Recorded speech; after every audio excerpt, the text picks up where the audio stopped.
Presidente Zugno, un'iniziativa che si ripropone a riconferma del legame che il gruppo Ascopiave vuole avere con il territorio e anche di una, chiamiamola così, diversità del gruppo Ascopiave. Beh, indubbiamente sono 6 anni che noi adottiamo questo tipo di provvedimento di contributo alle famiglie, ma è bene dirlo, siamo anche l'unico gruppo in Italia che fa questo tipo di provvedimento, quindi un provvedimento che va verso il territorio e che penso il territorio deve renderci atto di questo sforzo importante che viene fatto.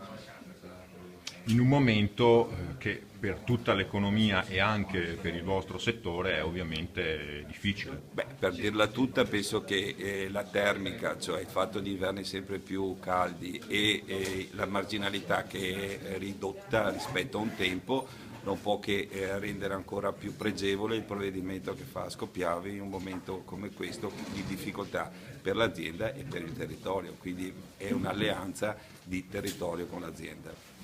Perché a Scoppiave l'anno, insomma, ormai l'esercizio è chiuso, Sì, sì, tutto positivo, quindi. sì, beh, l'anno che si è chiuso è positivo, però è positivo in decrescita rispetto agli anni passati, sia pur lievemente, ma in decrescita.